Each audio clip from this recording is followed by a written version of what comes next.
AB.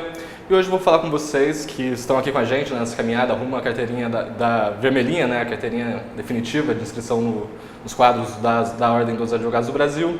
E hoje eu vou falar um tema assim, de extrema relevância para a sua primeira fase, também quer ir na segunda fase, então talvez o que você escute aqui seja útil caso você faça a segunda fase em Direito do Trabalho, Direito do Processo do Trabalho, né, que são os recursos trabalhistas. Antes disso, a gente tem muita coisa para falar, vou fazer um merchan rapidinho. Quer aproveitar agora essa reta final, esse pouco menos de um mês para o exame? A gente está com um plano mensal, obviamente, falta um mês só, né? Que é R$ 59,90 por mês. Ou seja, por R$ 59,90 por mês você vai ter acesso a um curso completo. Nós temos planos de estudo também de 30 dias, dentre outros conteúdos tem cadernos de exercícios, o Saio-X, né, que é a nossa análise estatística sobre o que mais cai, os temas de maior incidência no exame de ordem, enfim, muita coisa mesmo, resumos, enfim, aproveita, é um conteúdo muito completo, muito bem amarrado, muito direcionado para fazer com que vocês alcancem aquilo que vocês querem aqui nesse curso, né, que é a aprovação do exame de ordem, que é o grande fim aqui. E vamos a isso agora. Hoje eu vou falar sobre recurso trabalhista, aqui no nosso Saio-X. É um tema que está em segundo lugar, dentre os de maior incidência, os mais cobrados, atrás apenas de ação trabalhista. Depois tem atos, termos, prazos e custos processuais. E a execução trabalhista são os 4 principais pontos. Tem uma monitoria do exame passado também de execução, que eu dei essa monitoria e acredito que já está no YouTube, né? Já faz algum tempo que está no YouTube. Pode ser extremamente útil também para vocês, que é um tema bastante cobrado. Mas hoje aqui vamos nos ocupar sobre os recursos trabalhistas. É sobre o que nós vamos nos debruçarmos hoje. Aqui eu deixei um índice, né, de artigos por tema, dentre esses 4 principais tópicos mais cobrados. Os atos, termos, prazos e custos processuais entre os artigos 770 a 836. E a execução entre os artigos 876 a 892. Aqui a gente fez mais uma divisão, né, entre os temas mais cobrados dentro de recursos trabalhistas. A maior incidência sobre a parte relacionada aos princípios e pressupostos, que a gente vai falar aqui. Isso também cobram bastante os recursos em espécie, que a gente também vai falar aqui um pouco mais rápido, porque é um pouco menos de 1 hora para uma matéria que caberia no módulo, caberia em várias aulas. Então eu tentei pensar aqui os principais pontos, o que mais é visado pela FGV, né, pelo exame de ordem na sua prova.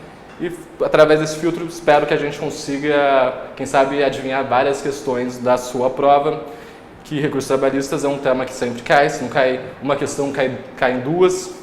Então é um tema assim, que bastante relevante, então vamos a isso. Primeiro a gente tem que começar estudando conceitos, né? Tudo que a gente começa a estudar, a gente começa pelo conceito, natureza jurídica, esse tipo de coisa. Então vamos ao conceito clássico do Barbosa Moreira, que é um jurista carioca, foi desembargador aqui do TJ do Rio, já está aposentado, já com mais de 70 anos de idade, e leciona, né, nos ensina o Barbosa Moreira que recurso é o remédio voluntário e idôneo a ensejar dentro do mesmo processo a reforma, a invalidação, o esclarecimento ou a integração de decisão judicial.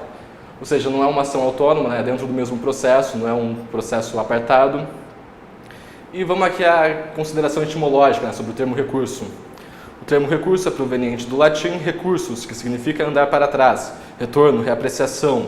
Os recursos constituem também uma forma de controle dos atos jurisdicionais pelas instâncias superiores. E aqui já fica um salto para o nosso primeiro ponto dentro dos princípios processuais. Aqui é um princípio geral, né? Não está previsto na Constituição, um princípio explícito. Então vamos fazer aqui a leitura do slide, depois eu faço mais algumas considerações. É predominante duplo grau de jurisdição, princípio do duplo grau de jurisdição. É predominante na doutrina a natureza de princípio constitucional, relacionado ao Estado democrático de direito e não de garantia. As divergências se devem ao fato de tal previsão não constar expressamente do texto constitucional, sendo, portanto, princípio implícito decorrente da organização hierárquica dos tribunais, bem como do princípio do devido processo legal, por não ser garantia, pode ser limitado. Por que está relacionado ao Estado democrático de direito? Porque não é, vamos encontrar uma boa palavra aqui, não é útil, não é bom para o Estado democrático de direito que as decisões fiquem concentradas na mão de uma única pessoa, de um único juiz. Porque nós, seres humanos, somos falíveis, a gente erra, e independente do nosso cargo, pode ser um juiz erra, eu como monitor posso falar coisa errada aqui durante o decorrer dessa monitoria, espero que não, mas isso é algo da natureza humana, nós somos humanos e erramos, então é bom que haja essa reapreciação, que haja um princípio que consiga impedir essa reapreciação, né, que fortifique, né, fortaleça essa questão da reapreciação por outros tribunais ou por outros órgãos. E aqui mais um ponto aqui do final do slide que fala que por não ser garantia pode ser limitado. Um exemplo de limitação são as ações originárias, de competência originária do STF, porque ainda que caiba algum recurso, o recurso não vai ser para a instância inferior, vai ser para o próprio STF, não existe instância superior ao STF. O STF é a cúpula do judiciário brasileiro, é a Suprema Corte. Então, por exemplo, nas ações de competência originária do STF, esse princípio é mitigado, ele é afastado, né? Ele é extremamente limitado, porque ainda que caiba recurso, esse recurso vai ser apreciado pelo mesmo órgão, pelo mesmo grau de jurisdição. Passando aqui agora já para o próximo princípio da voluntariedade, que está também nessa definição do Barbosa Moreira, né? Que o recurso deve ser interposto de acordo com a vontade do recorrente e, por isso, não pode ser confundido com a remessa necessária. A remessa necessária é compulsória, envolve as causas em que há a presença da fazenda pública, né, onde a fazenda pública é condenada, e aí, o reexame, ele como já diz o nome, ele é necessário, né, a partir de determinado valor, salvo engano, 60 salários mínimos, toda decisão desfavorável à fazenda pública deve ser reapreciada. E aqui, um princípio muito importante para a sua prova também, né, dentro dessa matéria, dos recursos trabalhistas, é o princípio da irrecorribilidade imediata das decisões interlocutórias. Vamos ler aqui o slide.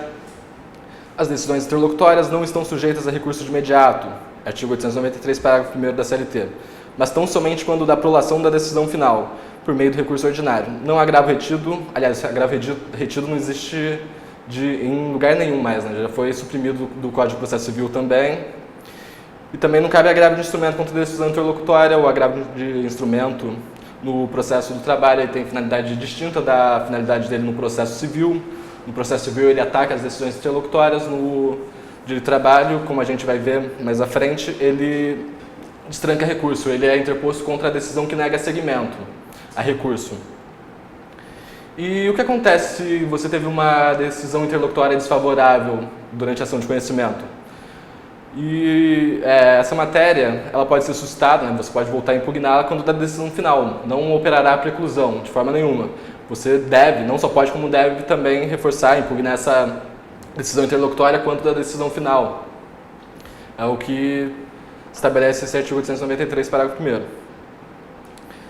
Vamos ler aqui. Os incidentes do processo são resolvidos pelo próprio juízo ou tribunal, admitindo-se a apreciação do merecimento das decisões interlocutórias somente em recursos na decisão definitiva. Só que, como tudo no direito, né, tem a regra e tem também a exceção. Algumas decisões, conforme a gente pode extrair da súmula 214 do TST, elas podem são interlocutórias e são recorríveis. Vamos ler aqui a súmula 214. Espero não estar indo rápido demais, porque realmente a gente tem muita coisa para falar, mas qualquer coisa, gritem aí no chat que estarei ciente, serei informado aqui. Então vamos ler aqui a súmula 214, decisão interlocutória, nova redação, recorribilidade, tal. Na Justiça do Trabalho, nos termos do artigo 893, parágrafo 1º da CLT, as decisões interlocutórias não estejam recurso imediato, salvo nas hipóteses de decisão de Tribunal Regional do Trabalho, contrária à súmula ou orientação jurisprudencial do Tribunal Superior do Trabalho. Preste atenção nessa item A, é possível ser cobrado. O B já é menos visado, né, que é suscetível de impugnação mediante recurso para o mesmo tribunal. E C já caiu e nada impede que caia novamente, contra as decisões que acolhe a exceção de incompetência territorial com a remessa dos autos para tribunal regional distinto daquele a que se vincula o juízo excepcionado, consoante o disposto no artigo 699, parágrafo 2º, isso independente do mérito, tendo atuado bem o juiz ao acolher essa exceção de incompetência ou tenha agido mal, atuado mal, de qualquer forma é cabível esse recurso contra essa decisão interlocutória, que vai ser o recurso ordinário também. E aqui já tem uma questão, né? Como eu disse, já caiu, vou dar um tempinho para vocês lerem. Vou ler o enunciado e vou dar um tempo para vocês tentarem responder essa questão. Caiu no 10º exame de ordem de 2013. Uma reclamação trabalhista é ajuizada em São Paulo, TRT da 2ª Região. E, na audiência designada, a reclamada apresenta resposta escrita sob a forma de contestação e exceção de incompetência, relativa em razão do lugar, pois o autor sempre trabalhar em Minas Gerais, que na sua ótica deve ser o local onde tramitará o feito. Após conferida a vista ao exceto, na forma do artigo 800 da CLT, e confirmada a prestação do serviço na outra localidade, o juiz acolhe a exceção e determina a remessa dos autos à capital mineira, Minas Gerais, TRT da 3ª Região. Dessa decisão, de acordo com o entendimento do TST, independente do seu mérito, como eu disse, independente do mérito. Enfim, vou dar alguns segundos para vocês tentarem responder essa questão. Em seguida eu faço a leitura das alternativas e passo o gabarito. Tem um delay até de 25 segundos, então tem que dar algum tempo maior para vocês. O Kleber vai me informar quando tiver alguma resposta. Um já falou que é a letra D. Será que é a letra D? Como alguém já participou, espero que mais pessoas participem, vou fazer a leitura das alternativas. Né? Letra A, cabe de imediato recurso de agravo de instrumento para o TRT de São Paulo por tratar-se de decisão interlocutória. Aí está aquela confusão que eu já havia mencionado para vocês. Né? Às vezes a pessoa que sabe um pouquinho de processo civil e nada de processo de trabalho tem grande chance de marcar SA achando que o agravo de instrumento no processo de trabalho ele tem o mesmo fim do agravo de instrumento no processo civil. Não, são distintos, como a gente disse. Como eu disse, né, não vou retornar essa explicação. Aliás, vou até mais na parte que a gente for tratar dos recursos em espécie. Mas, enfim, já está bastante nítido que não é essa letra A. B. Nada a fazer, pois as decisões interlocutórias na Justiça do Trabalho não é possível recurso imediato. Isso em regra, né? Eu já apresentei para vocês também a exceção e é justamente isso que está sendo cobrado aqui. C. Compete à parte deixar consignado o seu protesto e renovar o inconformismo no recurso ordinário que for interposto após a sentença que será proferida em Minas Gerais. Não, isso é isso é quando uma decisão interlocutória de fato ela não é recorrível, né, que é a regra. Aí você tem que aguardar e recorrer quando do recurso ordinário após a sentença definitiva, terminativa, enfim. Então só sobrou a letra D, como já disseram, é essa a resposta correta, como a gente pode ver aqui no gabarito. Cabe de imediato a interposição de recurso ordinário para o TRT de São Paulo. Isso com base na súmula 214 do TST, como a gente vai ler aqui, mas exatamente pelo item C, que acolhe a exceção de competência, decisão que acolhe exceção de competência territorial, com a remessa dos autos para tribunal regional distinto daquele que se vincula ao juízo excepcionado. Então, tendo essa ciência dessa súmula 214, a questão fica bem mais fácil. E tem essa súmula decorada porque é uma exceção, né, e geralmente as bancas cobram a exceção justamente. A regra, geralmente todo mundo sabe, né? A exceção que é o complicado, por isso que eles visam tanto elas nas bancas, tanto do exame de ordem, quanto para concurso também, já fica essa dica para vocês.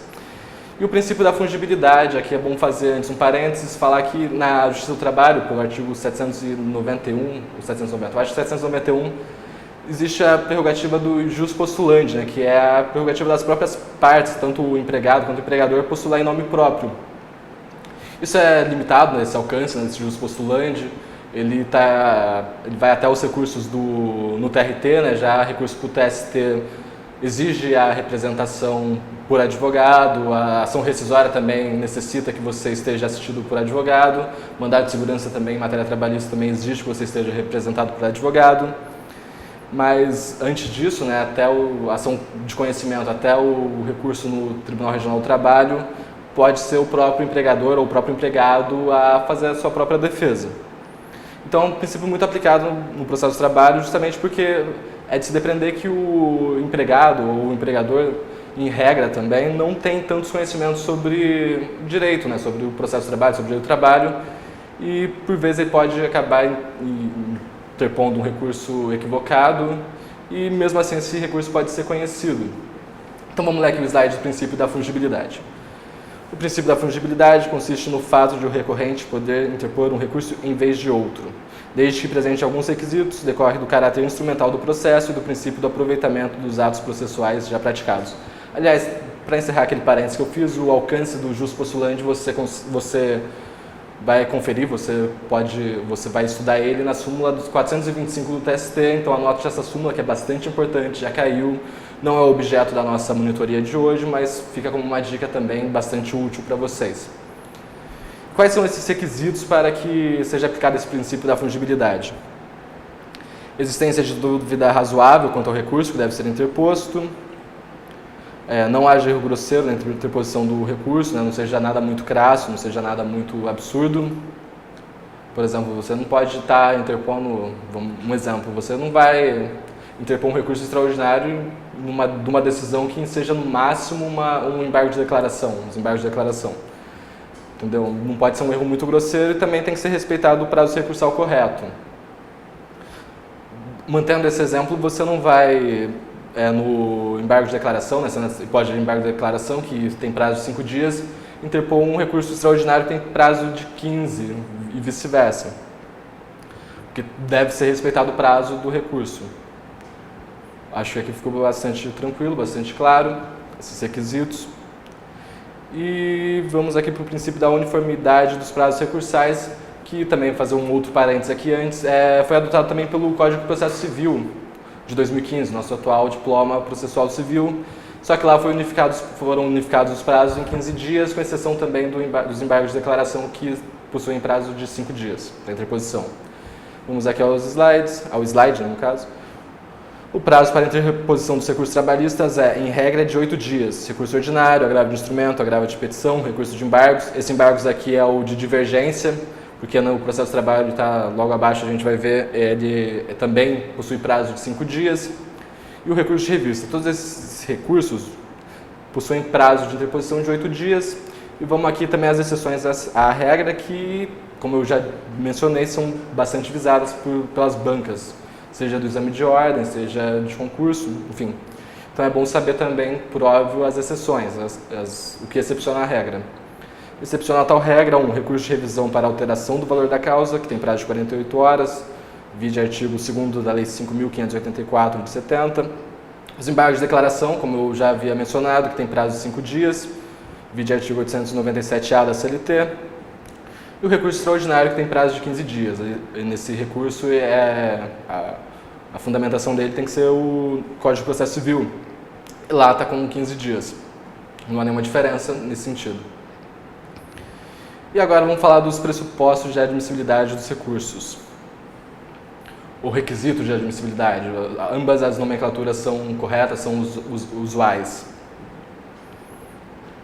Ficou meio problemática aqui a formatação, não sei se foi de mudar para computador, mas enfim, eu acredito que esteja completamente compreensível. Pressupostos de admissibilidade dos recursos. Os recursos processuais também são chamados de requisitos de admissibilidade dos recursos e podem ser intrínsecos ou subjetivos, que são aqueles relativos à parte, como a legitimidade, capacidade e o interesse, ou extrínsecos, objetivos, que trabalharemos mais detalhadamente, dada a maior complexidade e exigência nos exames de ordem. Então vamos falar aqui dos requisitos intrínsecos ou subjetivos. A legitimidade, ou seja, você não vai pleitear, pedir um direito alheio. Em regra, você vai pedir um direito seu, um direito próprio, não vai pleitear em nome próprio direito alheio. Então a legitimidade basicamente consiste nisso, você ser a pessoa legítima para pleitear determinado direito, a capacidade, que é ser maior de 18 anos, estar assistido, isso aqui no processo do trabalho é mitigado também, porque tem o jus postulante, então a capacidade postulatória também é das partes, não precisa necessariamente de advogado, e o interesse, No recurso, o que é o interesse em recorrer? De onde surge esse interesse em recorrer? Da sucumbência, por óbvio. Ou seja, se você sucumbiu, você perdeu em algum ponto completamente a causa, no todo ou em parte, você certamente detém esse interesse em recorrer, esse interesse advindo da sucumbência. Posso dar um exemplo também no processo de conhecimento, um exemplo muito comum, que é, por exemplo, quando você vai executar um cheque, um título executivo extrajudicial. Esse título, para ele ser exigível, ele tem que ter passado da data de cobrança dele, já tem que estar vencido. E ainda assim não ter sido pago, por óbvio. Então, caso você cobre um título, um cheque que ainda não esteja apto a ser cobrado, certamente esse pleito vai ser indeferido com base na falta de interesse, de agir. Então, eu já deixo aqui no que consiste o interesse tanto na fase recursal, né, que é aquele, pode-se dizer que advém da sucumbência, e na fase também de conhecimento, que é não ser um direito apto ainda a ser apreciado pela jurisdição estatal, pelo Poder Judiciário. E aqui já os requisitos extrínsecos, né, ou objetivos, que estão mais relacionados a questões processuais, meramente. Dentre eles está a questão da recorribilidade do ato. Aqui vale fazer aquela menção aqui a questão de, em regra, não serem recorríveis as decisões interlocutórias no processo de trabalho. Então, por si só, isso já mostra a importância dessa recorribilidade, né? Você não vai interpor um recurso de um ato que não seja recorrível. Adequação, que é interpor o recurso correto, né?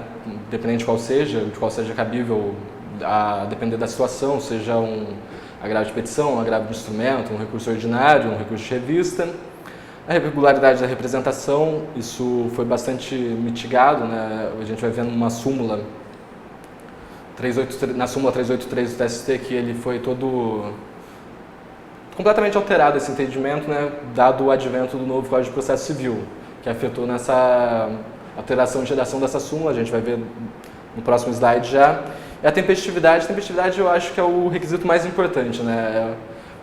A decisão, o acórdão, ele é recorrível desde que ainda seja recorrível, desde que não extrapolado esse prazo, desde que tempestivo.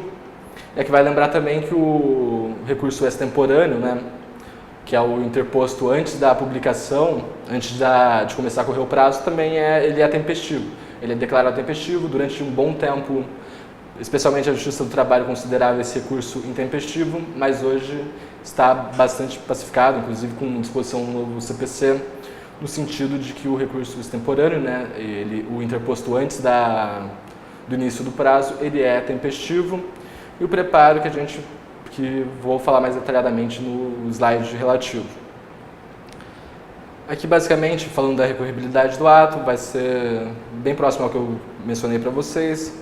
Para a parte poder recorrer, o ato deve ser passível de recurso, isto é, deve haver previsão legal de recorribilidade do ato, não é possível recorrer de qualquer decisão indiscriminadamente.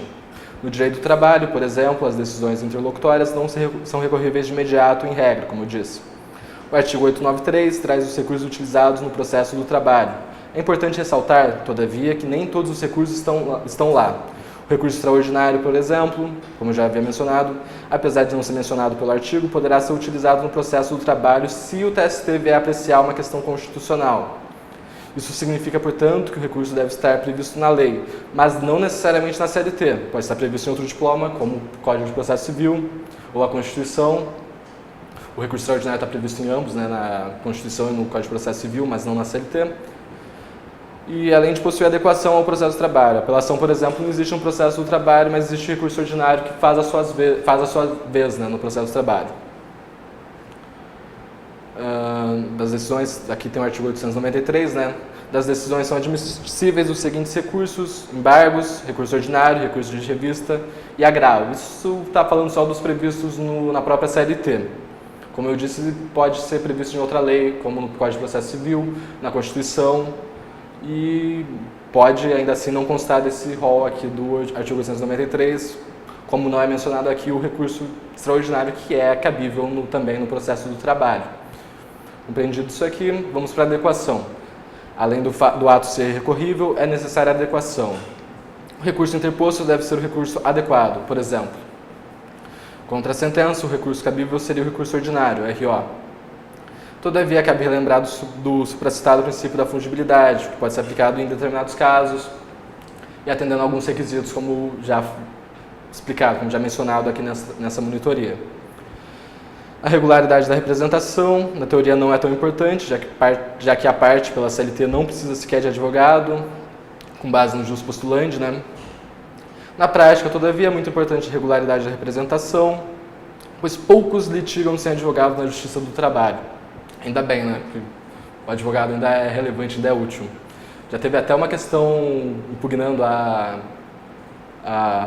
teve uma ação, né, impugnando o jus postulante na Justiça do Trabalho por ele estar em desarmonia com o artigo 133 da Constituição, que trata o advogado como indispensável à administração da justiça, né?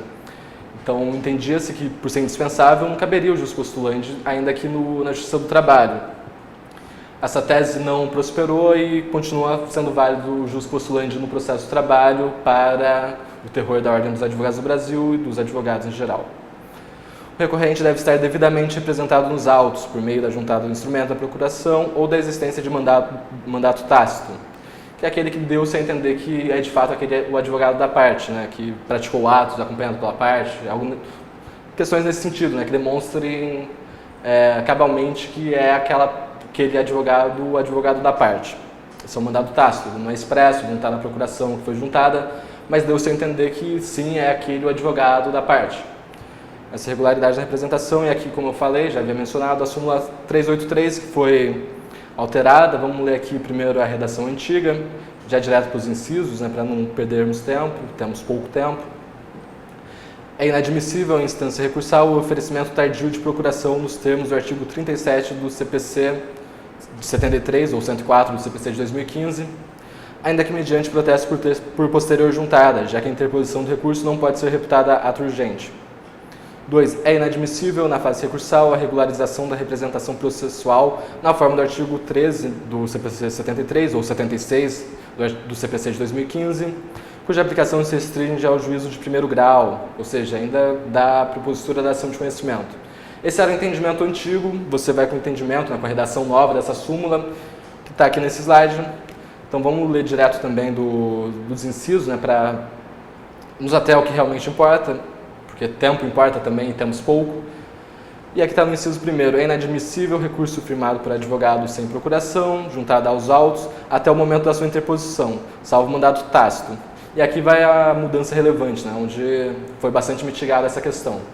Em caráter excepcional, fundamentado pelo artigo 104 do CPC, admite-se que o advogado, independente de intimação, exiba a procuração no prazo de 5 dias após a interposição do recurso, prorrogável por igual período, mediante despacho do juiz.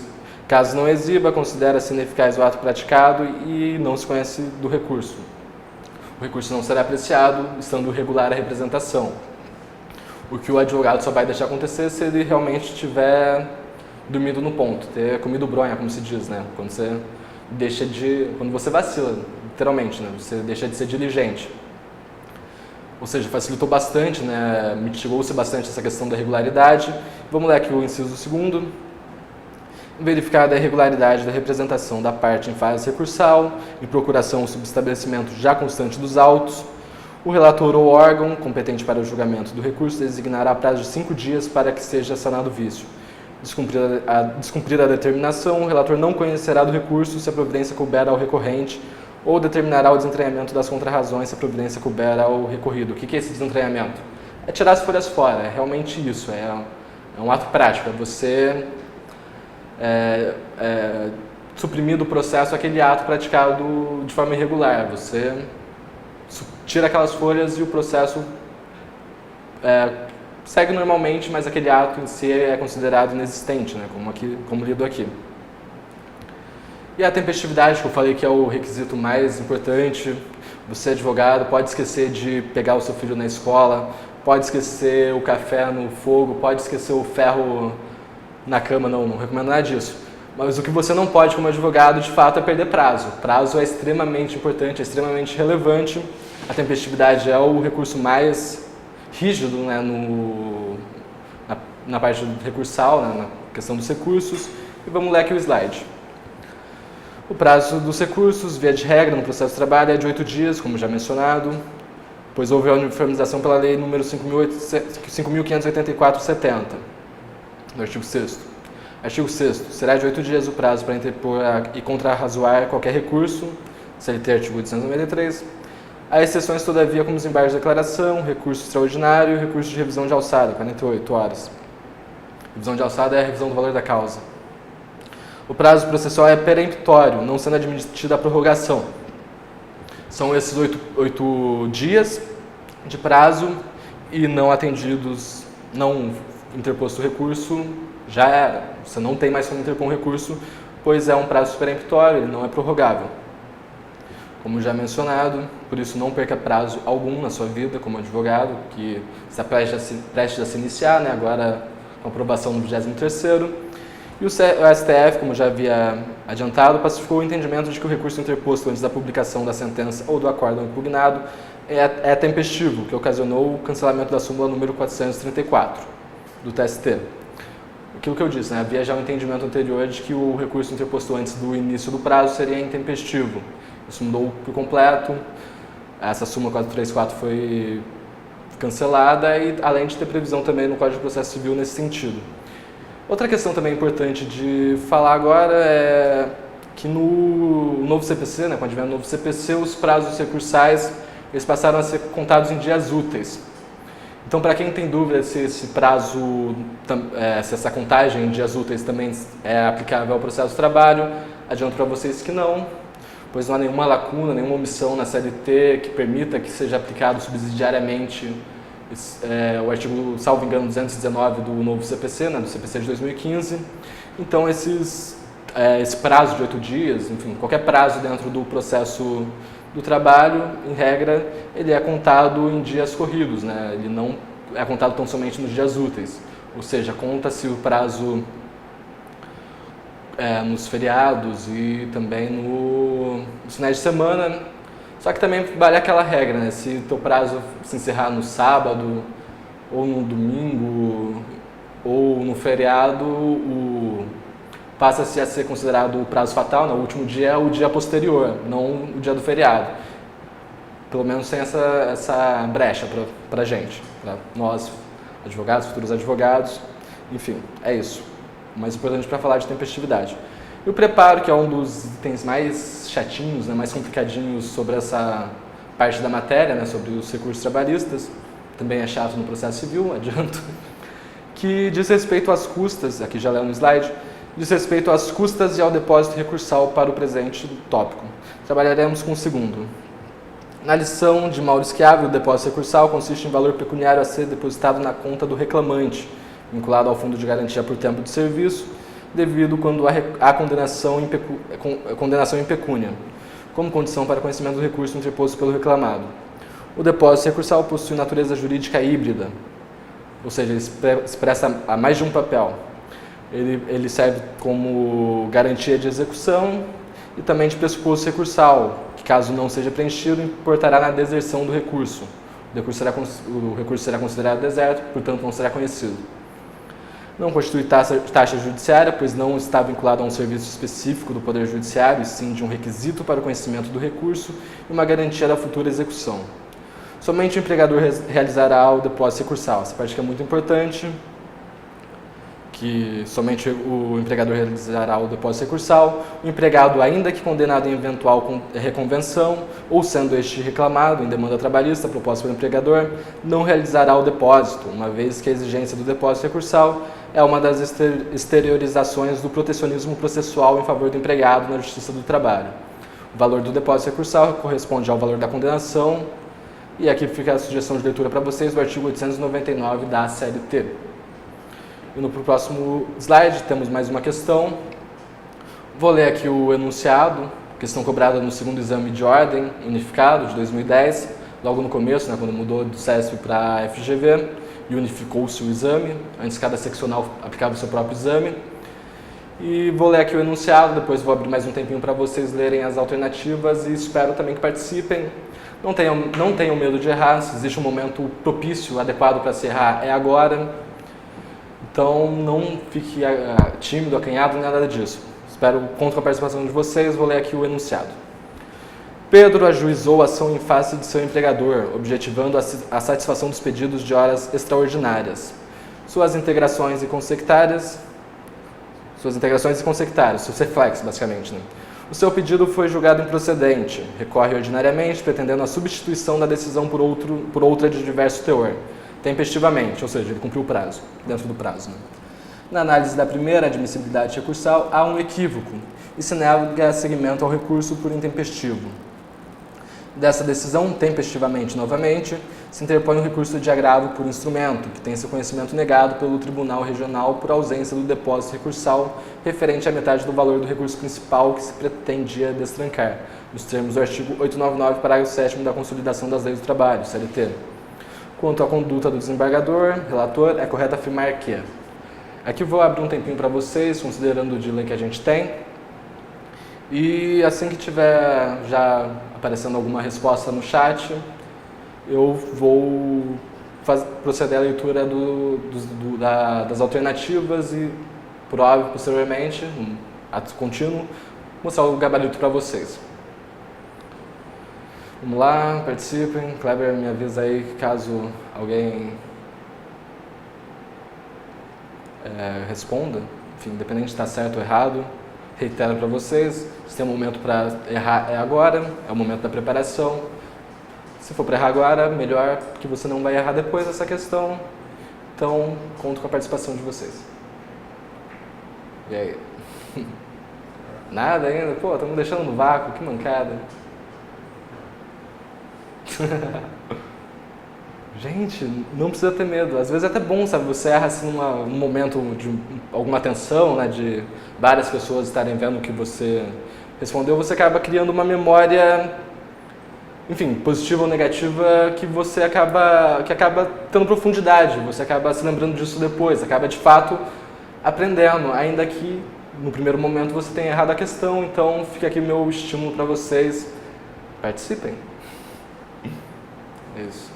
Então vou aqui ler o enunciado, está todo mundo muito tímido hoje. Então, a conduta do desembargador, relator, é correto afirmar o que quanto a ela? A. Ela está correta, uma vez que o referido do artigo afirma que nos casos de interposição do recurso de agravo por instrumento, é necessária a comprovação do depósito recursal de 50% do valor do depósito referente ao recurso que se pretende dar seguimento. Já adianto, não é isso. Vamos ler aqui o item B, alternativa B. Ela está correta, a conduta do desembargador, uma vez que o preparo é requisito de admissibilidade recursal e, por isso, não pode estar ausente sob pena de não conhecimento do recurso. Letra C. Ela está equivocada, pois em que pese haver a necessidade do preparo para a interposição do recurso de agravo por instrumento, no problema acima, o pedido foi julgado improcedente, sendo recorrente o autor, o empregado, no caso, né? Portanto, dispensável o preparo no que se refere a depósito recursal. Será que é esse item? Enfim, se você achar que é, não deixe de mandar a resposta. Vamos aqui ler o item D, alternativa D, né, melhor dizendo. Ela está equivocada, pois o recurso de agravo por instrumento na esfera laboral é o único, juntamente com os embargos por declaração, que não necessita de preparo para a sua interposição. Enfim, já vou adiantar para vocês que o gabarito é a letra C, que a decisão, a conduta tomada pelo desembargador está equivocada, pois em que pese haver necessidade do preparo para a interposição do recurso de agravo por instrumento, no problema acima o pedido foi julgado improcedente, sendo recorrente ao autor. Portanto, dispensável o preparo no que se refere a depósito recursal. E está aqui exatamente como está escrito aqui no final do slide que eu falo sobre o preparo. Somente o empregador realizará o depósito recursal. O empregado, ainda que condenado em eventual reconvenção, ou sendo este reclamado em demanda trabalhista, proposta pelo empregador, não realizará o depósito, uma vez que a exigência do depósito recursal é uma das exteriorizações do protecionismo processual em favor do empregado na Justiça do Trabalho. O valor do depósito recursal corresponde ao valor da condenação, deixei aqui também a leitura do 899. Então, por esse slide, é possível responder que está equivocada a conduta do desembargador por ter sido o recurso interposto pelo empregado.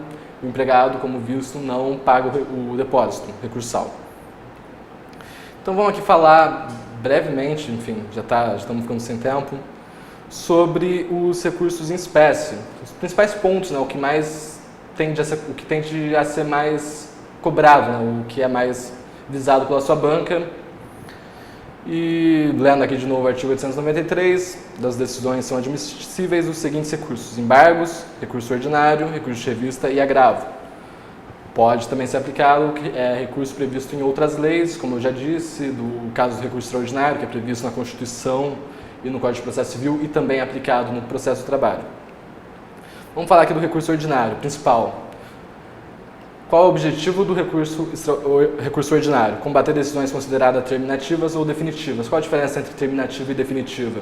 Terminativa é aquela que extingue o processo sem a resolução do mérito, definitiva é aquela que aprecia o mérito, que decide o processo apreciando o mérito. Falar sobre o cabimento nas decisões proferidas pelo juiz do trabalho em processo de competência do primeiro grau, caso em que o recurso é julgado pelo TRT, ações de competência originária do TRT, nos dissídios individuais e coletivos, ação rescisória, dissídio coletivo, mandado de segurança, caso em que o recurso é julgado pelo TST. Prazo de 8 dias, né, que é a regra nos recursos trabalhistas, com exceção do embargo de declaração, a principal exceção. E o preparo, em regra, deve-se realizar o depósito recursal e pagamento de custas, exceto na hipótese do reclamante recorrer, como eu disse, o empregado não paga, pois neste caso, se ele for o único sucumbente, ele apenas recolhe as custas desde que não tenha gratuidade da justiça, que é muito comum na justiça do trabalho, também no processo do trabalho. Muita gente faz isso e não está errado, compara o recurso ordinário à apelação. A apelação do processo civil, né, que também tem esse escopo de combater decisões terminativas ou definitivas. E pode ser comparado ainda, dentro dessa ótica do processo civil, ao agravo de instrumento, porque nas hipóteses de recurso de decisão interlocutória, né, com base na súmula 214, que nós já falamos, o recurso cabível vai ser o recurso ordinário. Então, ele combate as decisões consideradas terminativas ou definitivas e também combate as decisões interlocutórias quando cabível. E essas são as exceções da súmula 214, dentro dessas exceções. Aqui vamos falar do agravo de instrumento. Como eu disse, ele tem função bastante diferente da que ele possui no processo civil, né? Lá ele faz a impugnação das decisões interlocutórias. No processo do trabalho, ele destranca recursos, ele tem a função de destrancar recursos. Tem até um sambinha, né, do Leandro Antunes, que ele canta, que é da decisão que nega segmento, cabe agravo de instrumento. Não estou cantando, estou só recitando, melhor dizendo. Mas enfim, é uma rima bacana. Da decisão que nega segmento, cabe agravo de instrumento, vá com essa rima para a sua prova, vai ser bastante útil. E aqui lendo do cabimento, novamente, dos despachos denegatórios de recursos, conforme previsão do artigo 897b da CLT. Tem prazo de 8 dias e depósito recursal corresponde a 50% do valor do depósito do recurso ao qual se pretende destrancar. Então, se você fez o depósito num recurso ordinário de R$8.000 e vai interpor um agravo de instrumento, você tem que recolher 4.000, que é 50% desse depósito do recurso que você quer destrancar, no caso, esse recurso ordinário. Enfim, espero que tenha sido compreensível o que eu disse aqui. Enfim, lembrando que a monitoria também vai estar depois no YouTube. Lá vocês podem diminuir, aumentar a velocidade também, caso esteja de fato muito rápido. Estou tentando fazer o meu melhor para aproveitar o tempo que nós temos, né? Mas, enfim, às vezes algumas pessoas podem estar com dificuldade, o que é compreensível. Daí fica a minha sugestão, reveja essa monitoria depois no YouTube, numa velocidade um pouco menor, né? Não vai acelerar a prova, vai reduzir a velocidade. E vamos falar aqui já falei do depósito recursal, né? Enfim, as principais considerações do agravo de instrumentos já foram feitas. Vou falar aqui agora do agravo de petição. Artigo 897 da CLT, cabe agravo no prazo de 8 dias de petição, né, essa espécie de agravo de petição das decisões do juiz ou presidente nas execuções, ou seja, é um recurso ligado à fase de execução de sentença, cumprimento de sentença. E tem uma questão fresquinha que eu trouxe aqui para vocês, caiu agora no 22º exame, foi a última questão da prova tipo branca, né, tipo 1. E vou ler aqui o enunciado para vocês, como disse, 22º exame de ordem, 2017. E, enfim, nada impede também que seja cobrada novamente uma questão no mesmo sentido, no mesmo teor. É uma questão bastante típica da FGV. Então, lendo aqui o enunciado. Em reclamação trabalhista, que se encontra na fase de execução, o executado apresentou exceção de pré-executividade. Após ser conferida a vista à parte contrária, o juiz julgou a procedente e reconheceu a nulidade da citação de todos os atos subsequentes, todos os atos que vieram depois, determinando nova citação para que o réu pudesse contestar a demanda.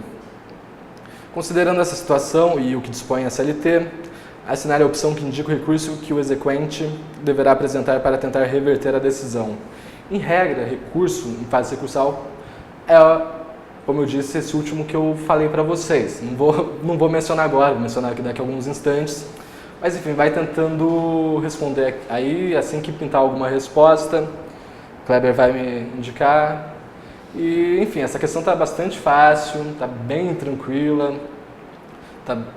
Enfim, todas as questões são com base no que eu disse antes, por óbvio, mas essa aqui eu acabei de dizer mesmo. Então, conto com a participação de vocês numa questão simples.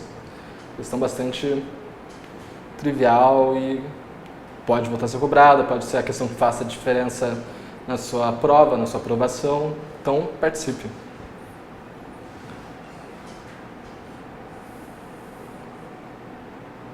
Nada. Nothing. Então, muito preguiçosos hoje. Espero que não tenham desistido da monitoria, né, pela velocidade com que eu estou tentando passar tudo que eu preparei para vocês. Mas aqui então, vamos para as alternativas. É apelação? Não, apelação por óbvio que não é, que é um recurso típico do processo civil. Não existe no processo do trabalho. O que faz as suas vezes é o recurso ordinário, que pode ser comparado. Agravo de petição, recurso de revista, recurso ordinário. Enfim, é o agravo de petição, letra B. Como dito, né, vou ler aqui de novo o artigo 897, alínea A, caput E, alínea A, que abre agravo no prazo de 8 dias, de petição das decisões do juiz ou presidente nas execuções. Então, em regra, o recurso em fase de execução é o agravo de petição. Vou ler aqui agora o penúltimo tópico, né, agora já correndo, que faltam 3 minutos para a gente encerrar. O recurso de revista, que tem por objetivo uniformizar a jurisprudência, ele é cabível quando das decisões dos TRTs, né, prolatados em recursos ordinários, visando uniformizar a jurisprudência trabalhista em todo o território nacional, cabível apenas em dissídio individual. Ou seja, não cabe recurso de revista em dissídio coletivo, né, em ação coletiva. Lembre-se disso. Não se presta a discutir fatos e provas, incabível recurso de revista ou de embargos. Aliás, aqui está o texto da súmula 126. É incabível o recurso de revista ou de embargos para exame de fatos e provas. Possui também prazo de 8 dias, que é a regra no processo de trabalho. E tem 2 requisitos específicos, que é o pré-questionamento, né, a matéria que você vai impugnar já ter sido ventilada no processo. E você tem uma definição boa do pré-questionamento na súmula 297 do TST, leia, não deixe de ler. E tem também a transcendência, que também se relaciona à questão da repercussão geral. Você pode fazer uma ligação com a questão da repercussão geral próprio dos recursos extraordinários. Aliás, o recurso de revista é um recurso extraordinário, possui natureza extraordinária. Que é a ideia de relevância da matéria. A matéria que